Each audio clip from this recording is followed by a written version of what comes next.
Hello, everybody, and welcome to the 11th episode of Kato's Anime Cafe, where every Monday we sit down and discuss anything and everything anime. I'm your host, Hody Song, as always, joined by my partner in crime, Zero. Welcome back. Today's episode is brought to you by the Tax Defense Group. The team of professionals at the Tax Defense Group are passionate about helping taxpayers resolve their tax debt. Their services include basic tax preparation, tax audits, resolving large tax debt, and more. They actively represent taxpayers throughout the entire USA, so if you need help resolving your tax issues, contact the Tax Defense Group. Call the Tax Defense Group today at 800-850-7973 to get started. That number again is 800-850-7973, or you could visit them online at thetaxdefensegroup.com. Today's episode is also brought to you by Writer Junkie. Are you thinking about starting a business or a side hustle? For all businesses to be successful, you need a website. Writer Junkie offers website development, content writing, and SEO services for business websites. Call Writer Junkie today at 805-587-7966, and you can visit them online at writerjunkie.com. Thank you to the Tax Defense Group and Writer Junkie for sponsoring this week's episode. We also recently launched our website, ucaststudios.com. With articles about sports, special interest topics, and more, we have some cool stuff on the site. So to read our content, please visit ucaststudios.com. Now, let's get back into it. Zero, this week on the Anime Cafe, we outsourced our discussion topic to our Discord channel, which you can join for just $1 a month on our Patreon, patreon.com/KatoYT.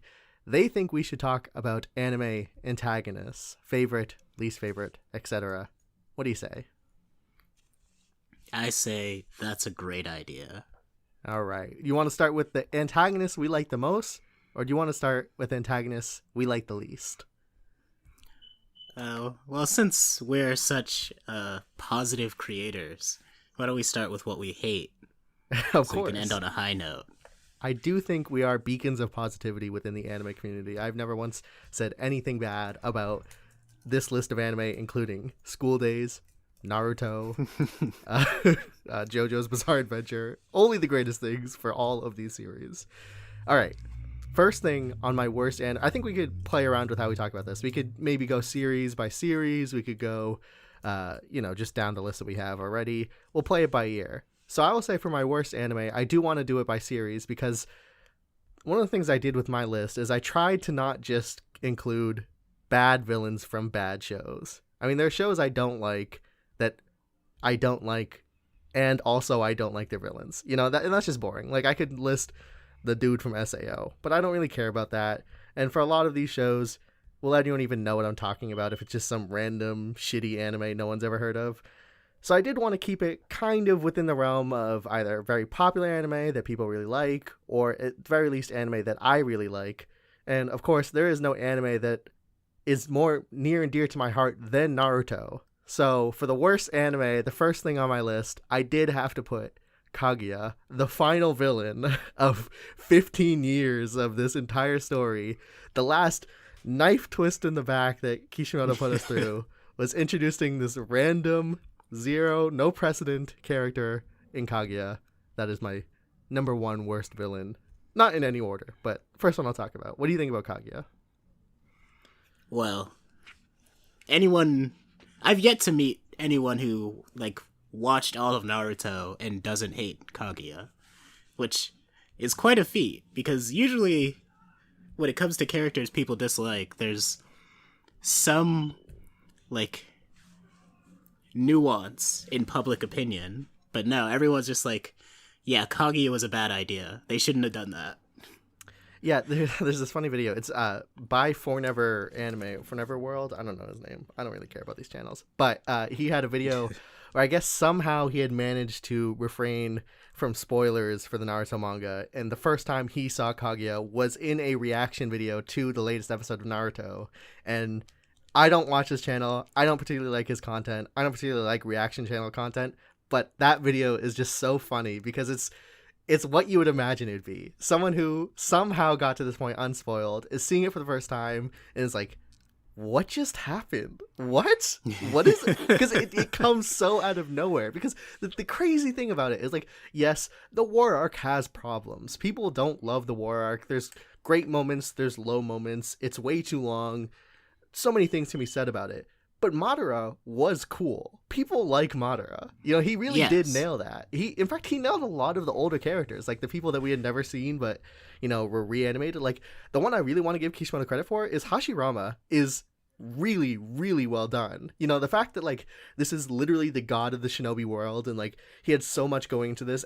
You know, he was name dropped from so long ago. People constantly refer to him as this big, humongous deal, and then he shows up and he subverts that by being kind of just a normal dude. You know, he's like, he loves his granddaughter. He talks about his you know, addiction to gambling, and you know, and then his dynamic with Madara is just so it's almost playful. I think he nailed so many of these old characters in a way that it would have been so easy to mess up.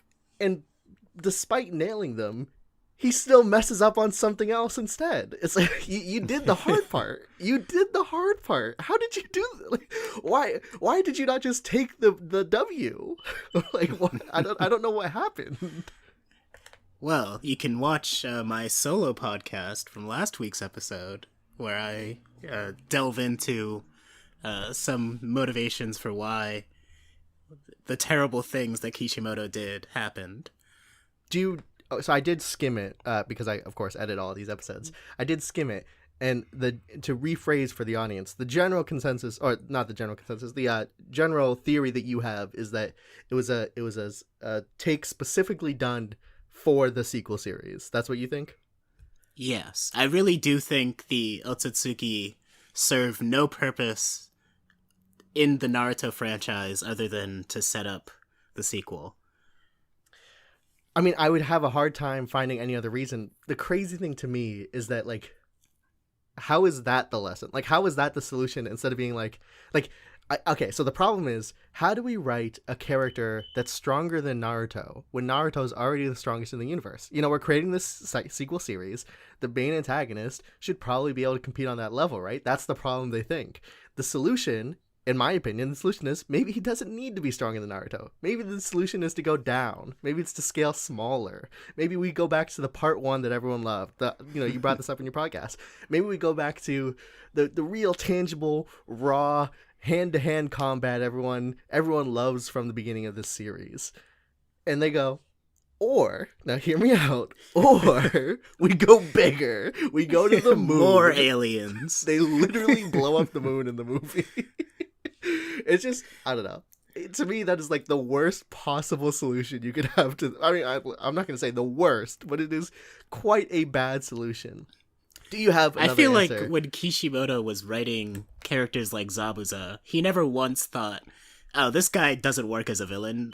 The Hiruzen could whoop his ass. Like, that was never a concern. But now that Naruto's Hokage, every villain has to be able to compete with him. Yeah, it's like, to me, it is fully believable that the Hokage is not going to answer every problem. So there could still be stakes. You know, like, Boruto is, as a ninja, is going to have to deal with some stuff. So he doesn't have to be fighting things that Naruto could, I mean, Naruto could just be busy. That's okay. So I do have an honorable mention for the Naruto series, but I wanted to throw it over to you. Do you have a worse anime villain from Naruto, or were you ready to just jump onto something else? No, not another from Naruto. Okay, so I want to give an honorable mention because I actually think it is something that most people wouldn't think about, but because I was just rewatching the War arc, because I experienced it for the first time in a long time, I want to give honorable mention in the worst way to Hanzo, which is the old leader of the village hidden in the rain, the one that Pain took over. He was the one who gave the Sannin their name in the Third Great Ninja War. He is this icon that ever since we heard about him was considered to be so powerful. He was the one who was kind of, I guess he was kind of like a jobber, where he was like, people always talked about him in reference to how powerful he was because of other characters. Like, you know, like going back to the Sannin example, is like the fact that Hanzo gave them this name is why this name is important. Or you go back to Pain, it's like the fact that Hanzo was the leader that Pain usurped power from. That's why that's a big deal. So it's this character who we were led to believe is so cool, so powerful. And there are moments that's good with him. But then the big fight that Hanzo gets, he gets reanimated, he gets brought to the war, and he fights this random samurai dude who, you know, Mifune's fine. He's okay, but I don't care about Mifune. Like, he's not a character I've grown up with. He's not a character I love. He's not a character that has gripped me from his entrance like some of the other Kage did. So for me, that fight with Hanzo and Mifune dragged really hard, and ultimately for how much we saw and heard about this character, I felt like his actual presence ended up being kind of lacking compared to, someone who was in a very similar position to him, Madara, who I found, we talk about his entrance all the time as being one of the greatest entrances in that entire, one of the greatest moments in that entire anime. So worst anime villain in Naruto, it's hard not to give it to Kaguya, but for me, honorable mention, I decided to throw it to Hanzo. I think I would disagree with that placement. I mean, I feel like Hanzo was kind of a cool villain because he was dangerous not simply because of his strength, which was formidable, but also because he had like this really powerful chemical weapon that most villages couldn't really do anything to deal with. And Tsunade is kind of like legendary because she was good at dealing with unique, difficult poisons like what Chiyo was using in that war. So the idea of Hanzo, like, just being such a powerhouse on the battlefield because he has the salamander stuff is kind of cool. But I guess, have to agree that his actual appearances were underwhelming. Yeah, I think that's ultimately what I'm getting at, is it's not that Hanzo was conceptually bad or that Hanzo wasn't cool when we heard of him. I think the problem for me is that Hanzo, unlike characters I just praised, like Hashirama, Madara, the other Kage, who we've heard all these things about and then come to the battlefield and even exceed our expectations, Hanzo was someone who we heard all about, and when he got here, to me, it felt way flat. Ultimately, the way Mifune is able to overcome his poison, the thing you just marked on as like his great cool thing, the way Mifune counters that is just that like, oh, we met in the past and since then I've come up with an antidote, so it just doesn't really affect me. And it's like, well, that's boring. So yeah, Hanzo, for me, honorable mention. I don't know if I would say he's the second worst. He just came up as one that I think is pretty bad in that series. Of course, Naruto went on for a billion years. There's probably a ton of terrible villains in that show. Let's go ahead and move to another worst from a different show. Give me another one from your list.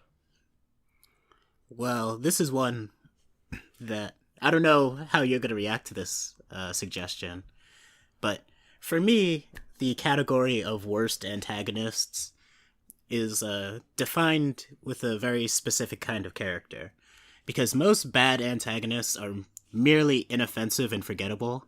So I sort of define this category as characters whose existence narratively can't be ignored, but you wish they could. And for me, that's the Pillarmen in JoJo Part 2. Okay. These are villains designed to be so awful that Nazis look good next to them. So maybe, listen, I actually like Part 2 more than most people. But maybe there were some conceptual issues to that show. Maybe I don't like you say. There's too many narrative things to just untangle it and expect it to work perfectly. But there's a lot going on there that it's eyebrow raising at the very least. Yeah, and I'd specifically say Cars is like the worst of the Pillarmen because he's supposed to be like the leader. He was the least compelling of the three, which is saying something because the first guy, we don't even talk about him. Yeah. And I mean, like, the only reason I enjoy JoJo Part 2 is because of Joseph. And well, Caesar Zappelli. Yeah, also Caesar. But like, it's weird how such a colorful, charismatic protagonist just has such a boring villain to like work off of.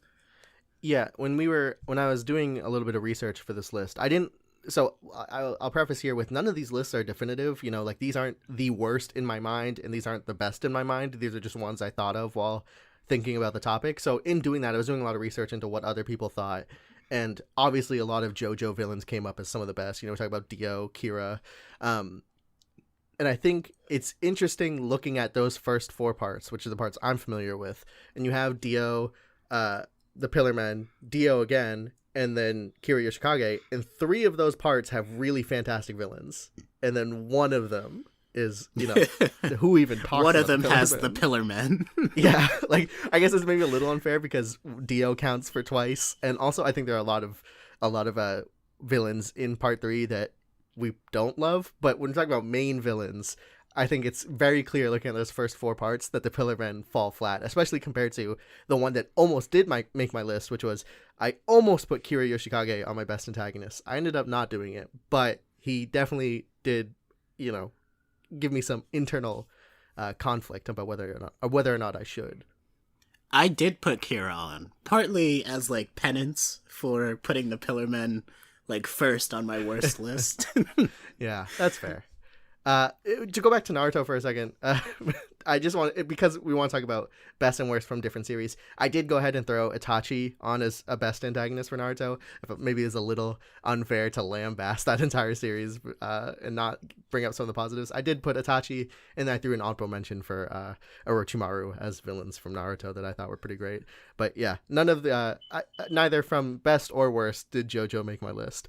I guess that's maybe where JoJo just sits in my head as unremarkable. You heard it here first, folks. JoJo is mid. Maybe I'm the worst anime villain of the JoJo fandom. All right, I want to move on to my next worst anime villain, because this is I don't think this is a character that would show up on any list anywhere on the internet, but he's probably number one on mine. It's not in order, but if I had to put a number one, it might be this guy, which is Takuro Nakai from Bakuman. If you don't know, this is like the 40-year-old fat dude who is just like an incel. You're absolutely right. He's literally the worst character in a pretty great show. He is so insufferable. When you meet him, he's this, contrasting to all the conceit of Bakuman is it's by the creators of Death Note, and they're making a sort of meta narrative about publishing in Shonen Jump. And all the characters we've met are characters that are as young as middle schoolers, and honestly about, the people creating manga, about as old as maybe their, mid-20s. And then we meet this guy who is very much middle-aged. He's kind of stuck as an assistant. He wants to be a mangaka, but he's not quite talented enough. He's very experienced. He's very he's a great assistant because he's been doing it for so long. He has that he knows training. Manga art. Yeah, he's very, very, he's not talented, but he's very, very hardworking. And this guy, he overstays his welcome so hard. The fact that this guy lasted the whole show is it was just a slow downfall from oh man, I like what this guy brings. I like this dynamic. It's really interesting. Oh, he's a little misogynist. This is not a big deal, whatever. I mean, this just kind of comes with anime. It's not a huge deal. Oh, he's kind of harassing this woman. It's I don't know why we're focusing on this so much. And then it just gets worse and worse. And by the end, he's just spiteful. He's hateful. I don't know what he brings to the narrative. I don't like him. Every time he's on screen, I'm the type of person who, yes, there are villains I disagree with, but I think are good for the story. I don't, I think there are bad people, and to me that doesn't make them bad villains. I think Nakai is a bad person and a bad villain. He is both. He's both someone I hate as a person and also terrible for Bakuman. And he definitely is a villain because he ends up teaming up with that guy who was quote unquote cheating with his manga as one of his main artists.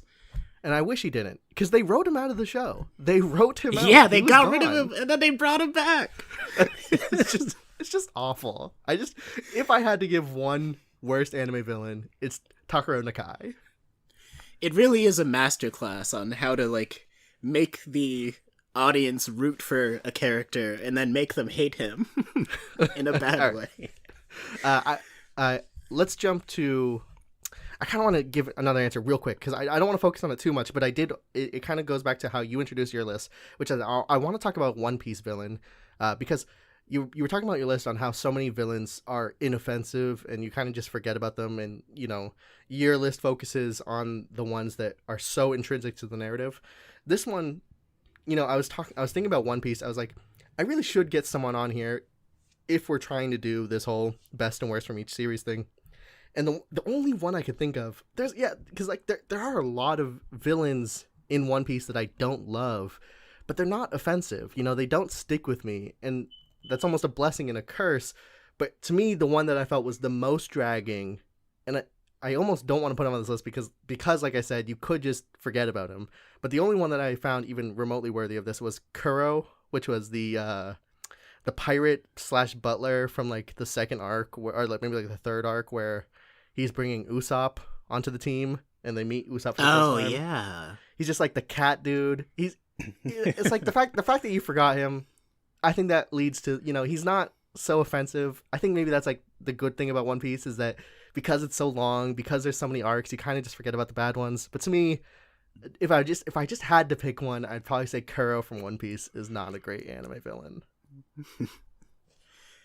To piggyback off Nakai a little bit, there's one character that I feel like not only do I hate, but the author really hated this guy, which is a character from Baki, and it's literally Muhammad Ali Jr. His real life son is in the story, and they made him like the worst jobber I've ever seen. He's like losing to people that Baki beat several arcs ago, and they're like trying to set him up as a rival to Baki, and then they get to the fight where he finally fights Baki trying to steal his girl, and Baki just takes him out in like 3 hits, and it's like, I've never seen such contempt for a character, and perhaps a real life person, in a manga before. What is this? Why did this happen? Was the real life person, did he want to be in this manga or something? Like, why did this happen? I don't know. I think the guy like has a lot of respect for Muhammad Ali because he's in the story too, and he's like regarded as one of the greatest fighters alive. So it almost feels like he just wanted to make fun of Muhammad Ali Jr. for not being a professional boxer. So where is the source on him also hating the character? Where does that come from? If you like saw the show and the treatment of the guy, you wouldn't even ask. You would just be like, yeah, that makes sense. Okay. Sure, that's fair. What's another one from your list?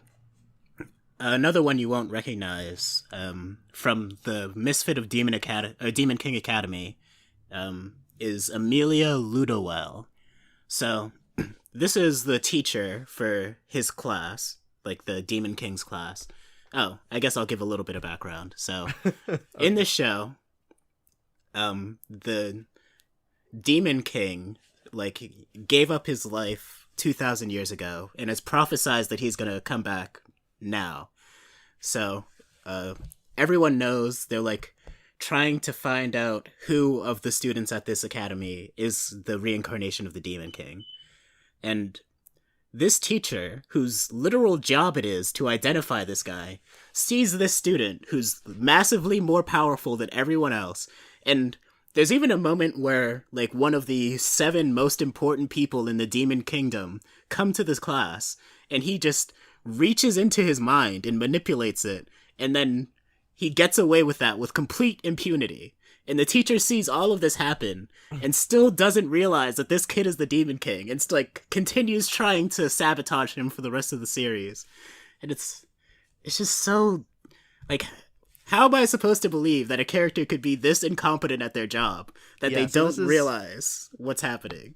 This is one of those cases that people talk a lot about, which is like the stories that some people find incredibly difficult to watch are the ones where the characters just act with complete idiocy. They're completely insufferable with how illogical they act. I don't think it's required for a story to have characters that make the perfect decisions all the time. That's not how humans act. When we are trying to represent real people, that's not how they should act. But at the same time, when you are clearly they do make the right ideas sometime. Yeah, when you're clearly bending characters what they should reasonably do to fit certain circumstances of plot, that's when it becomes like, okay, this is just hard to watch. Like they should figure it out by this point. Yeah, so it's just one of those like annoying characters and kind of the only like recurring antagonist of the show because he's the Demon King. He just deals with everyone. Yeah. But she's his teacher, so. Well, I have one more from my list, and then we could go ahead and close out yours. I don't know how many more you have, but you can just rattle them off at the end. That sounded insulting. You could spend as much time as you need to on your answers. I just mean you could go consecutively after me. My last person on the list is Tonpa from Hunter x Hunter. To be honest, it's really not that big of a deal. This is Really? one like Kuro from One Piece that I could have just left off my list. It wouldn't have been the end of the world. But specifically because the last one I watched was the 99 anime, I think because there's a little more filler in the what's it called, the Hunter exams in that series, I think Tonpa ends up overstaying his welcome a little bit, kind of like Nakai, where it was just like, all right, at least in the manga, in the 2011 anime, Tonpa does his thing, he's in one more thing beyond that, and then he's gone, and it's not the end of the world.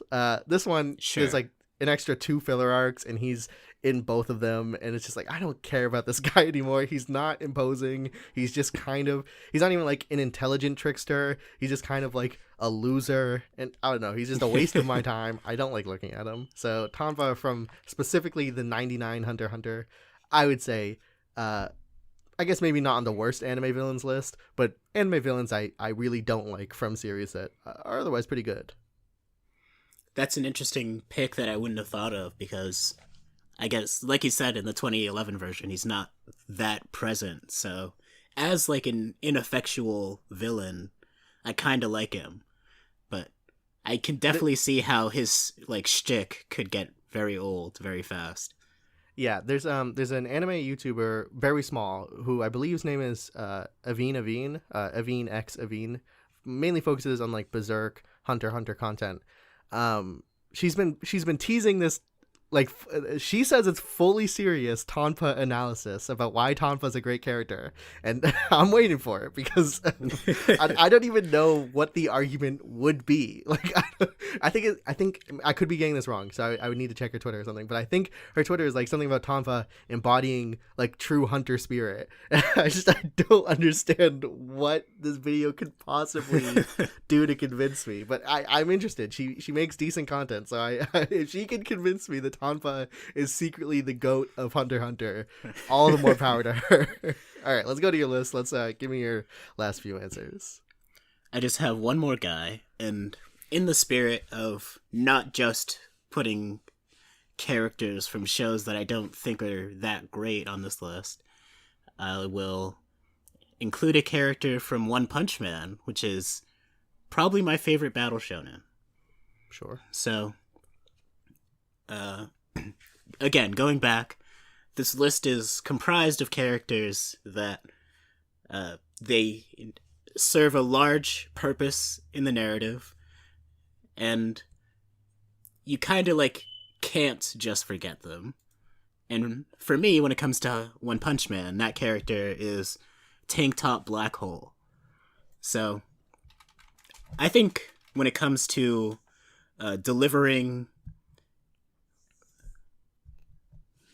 how should I say this? I have no idea. Okay, well, I think one is very good at like these emotional moments where this is after the Deep Sea King arc, where Saitama sort of like sacrifices his career for the sake of the greater good.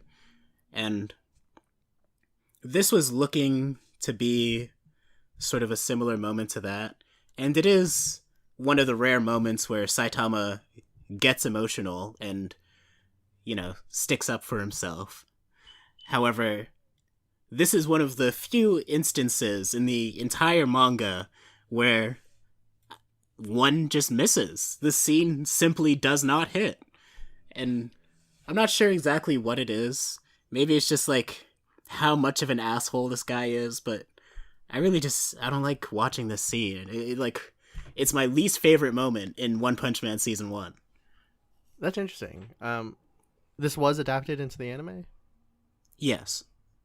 This is after he breaks up the meteor, and Tank Top Black Hole like yells at him and tries to get everyone to hate him for causing the destruction of the town through the debris of the meteor, like hitting the town, which would have been destroyed and wiped out completely by the meteor, but no one mentions that. Yeah, I guess I just have no recollection of this whatsoever. I guess maybe that's maybe that's a hit towards the moment. The fact that like it doesn't even register to me at all. But yeah, I have no memory of that at all. Well, I guess that sort of goes against what I was saying about this moment not being very forgettable. I guess so. I don't know. I think the fact that I forgot it, at the very least, means it was a waste of time. At the very least. We did have a section here that we were going to do about Deuteragonus, specifically towards, like a bent a little bit closer to antagonist slash villainy.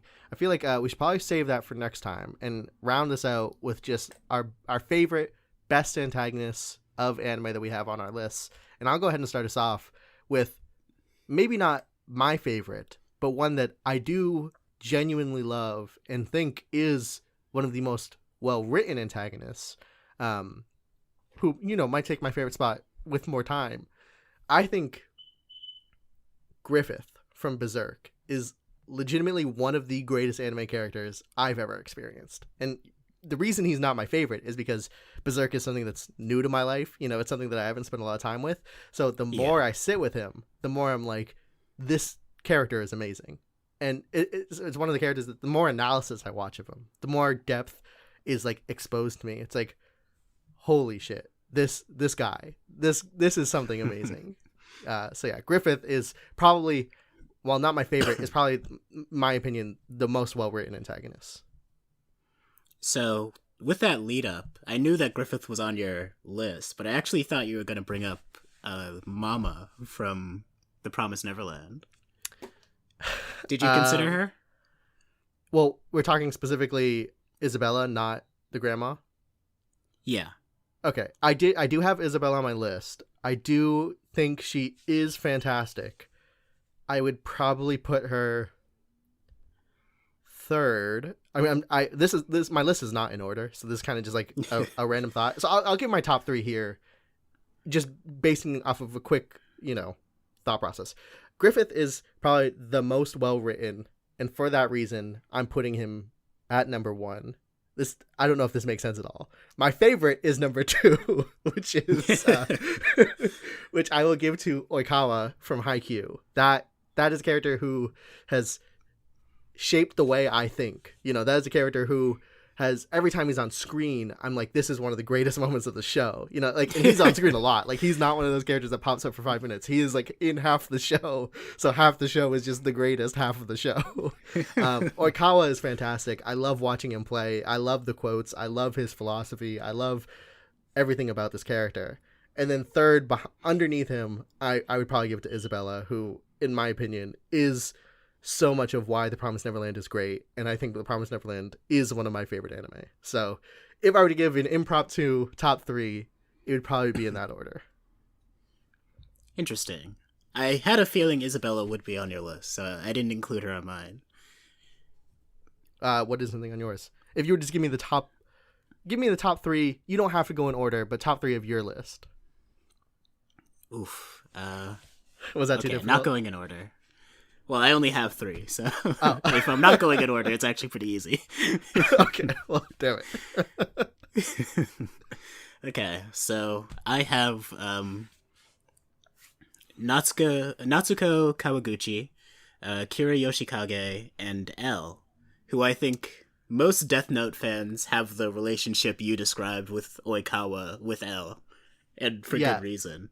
So, to spoil what was going to be a section, which we'll probably talk about in a later episode, is I didn't put any of Death Note on my list because I think Death Note is one of the most interestingly presented anime in the sense that I have both Light and L as Deuteragonus in my Deuteragonus list, because I think it's one of those shows that, like, I think yes, it's you probably would make the argument that Light is the protagonist, but I do think it's so easy to look at both of them as capable of being it. So like, to me, it's not as simple as like which one is the antagonist, which one's the protagonist. I think there's a lot of, I think if you were looking at it strictly by the definition of the term protagonist, it would be Light. But because I think there's a lot of social connotation to the word protagonist, I do think you could make arguments for it being L. And then I just think it's a very, very interesting dynamic. So that none of Death Note made my list because I was specifically saving it for Deuteragonus. Yeah, I mean, L as a character had people debating what the word antagonist meant when Death Note first came out. And Yeah. that alone is an accomplishment. I have two interesting things of note about your list. One, I don't know who the first guy you even said was. Maybe if you just remind me, I might remember. But two, I'm surprised if you only have 3 people on your list that Kira Yoshikage made it.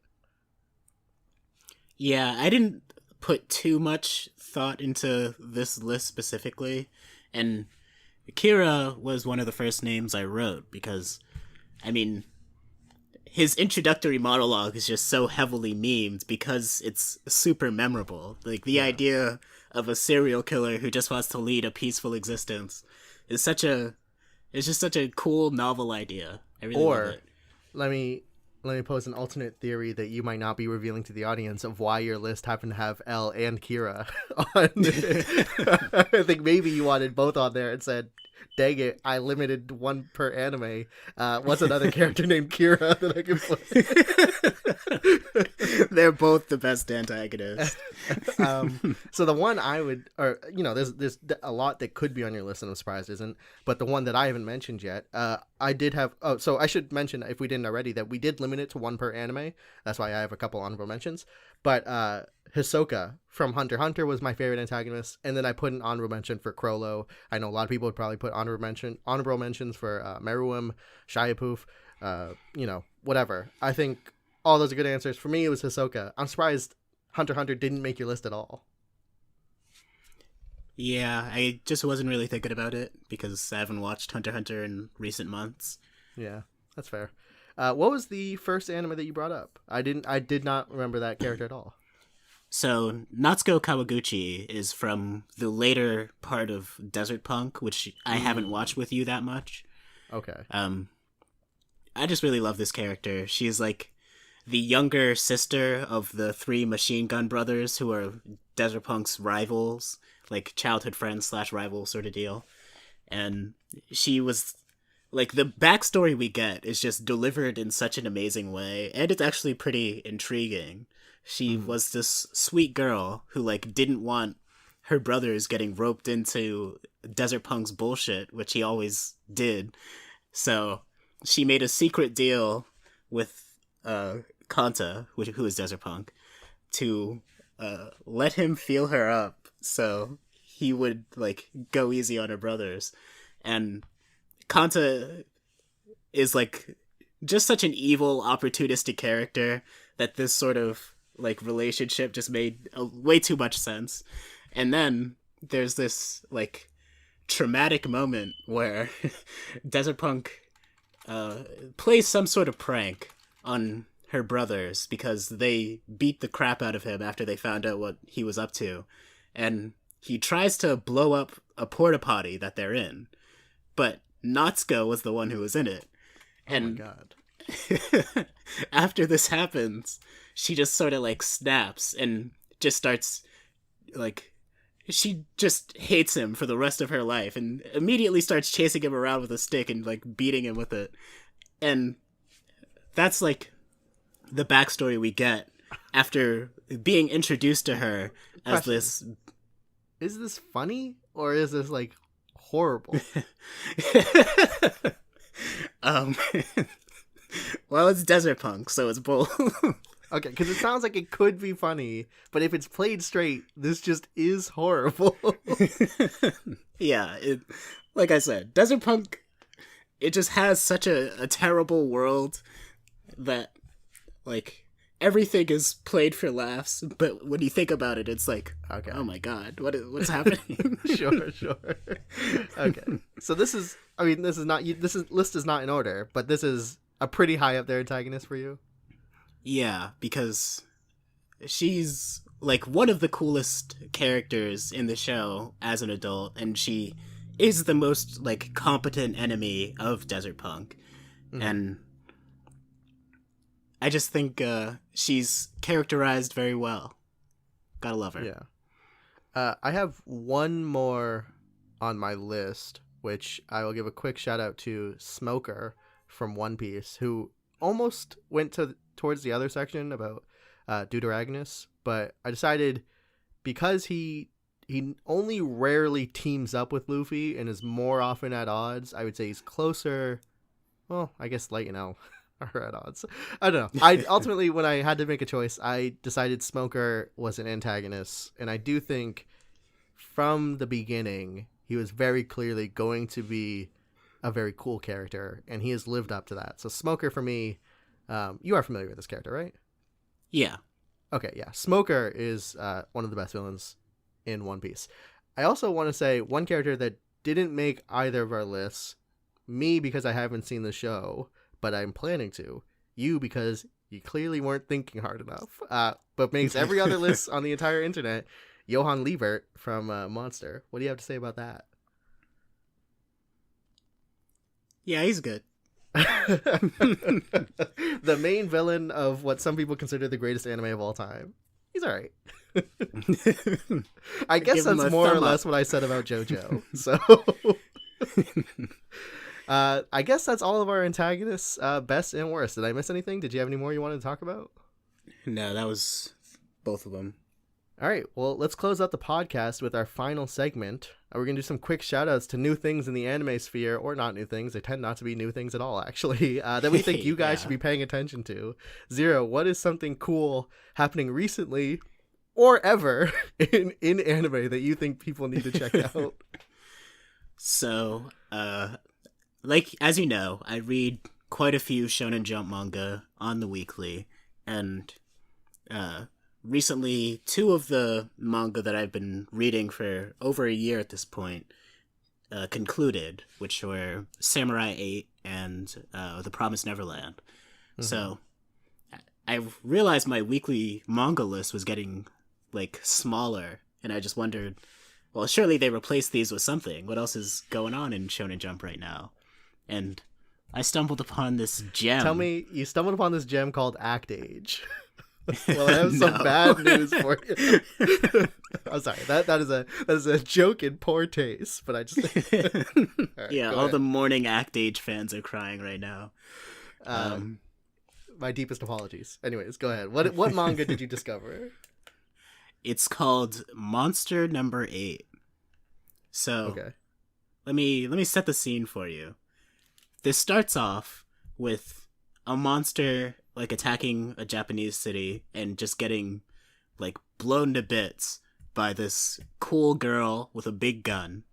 And then, the next panel, we see this guy, like, watching her through binoculars, and he's just sitting with a bunch of buddies, and they drive over to where the monster is, and they start cleaning up. So, at first I thought this is going to be mostly centered around this, like, monster cleanup crew in this universe. But then it starts taking a little twist. He starts talking about how he knew the girl that killed the monster that we saw earlier, and how they both, when they were kids, together vowed to grow up and join the Monster Defense Force, or whatever the heck it's called. And there are only, like, 9 chapters out now. 9 or 8. And the rest of it is just about him, like, trying to rejoin, or trying again to join this defense branch in, like, his last year, because he's, like, turning 33 and they only take people who are under that age.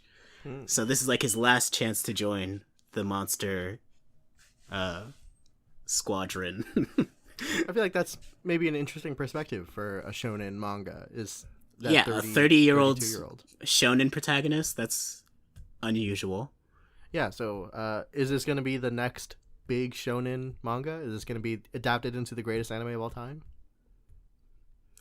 It's a little too early to tell how good it's actually going to be, but I'm really loving it, and I definitely think more people need to be checking it out, because I haven't seen any posts about it on social media. How many chapters are out? There are 8 chapters out now. Oh, okay. So this is very new. Yes. All right. This is probably what replaced The Promised Neverland. Okay, that makes sense. All right, so everyone go check out, what was it called again? Monster Number 8. Everyone go check out Monster Number 8. sequel to Samurai 8, which is in fact a sequel to the Seven Samurai. None of that's true. For my cool thing in anime, again, not recent, but not too old, only 3 or 4 years ago, is the Death Note musical. I don't know if I already talked about this on the show, but I definitely have talked about it with Zero, which is something that I don't think most people have heard of, because I haven't heard of it, and I feel like this is something that people would talk about. So this is a musical adaptation of beloved anime series Death Note, and it's not bad. I mean, I haven't listened to the whole thing yet. I've only listened to the first couple tracks. I will say it is the type of musical that has a lot of talking in between, so if you're only listening to the music, it's a bit hard to follow the story, but on YouTube there is an actual, bootleg recording of one of the Japanese performances. It's definitely going to be hard to consume, but if you are just listening to the music, the first song, Where's the Justice, is pretty decent, but if you actually want, in my opinion, a better sampling of, is this actually worth your time, I would start with the second song, which is They're Only Humans, which is a song from the Shinigami, which I think captures, a nice sort of horrific whimsy. It's like gods playing puppets with humans. It's both funny and also oh my god, that's kind of creepy. So I think They're Only Humans is captures an interesting piece of the Death Note puzzle in a way that I think is a good listen to. So my answer is cool thing in anime is the Death Note musical. Zero's was Monster 8. What was it? Monster number 8. Monster number 8. Can't forget that. All right, I think that's going to do it for this week's episode of Kato's Anime Cafe. I want to give a quick shout out again to this week's sponsors. Thank you, Writer Junkie and the Tax Defense Group, for sponsoring the Anime Cafe, and thank you to everyone listening. You can catch us uploading every Monday to UCast Studios' YouTube channel or your favorite podcast apps. I've been your host, Eddie Song, with my partner Zero. Until next time. さよなら。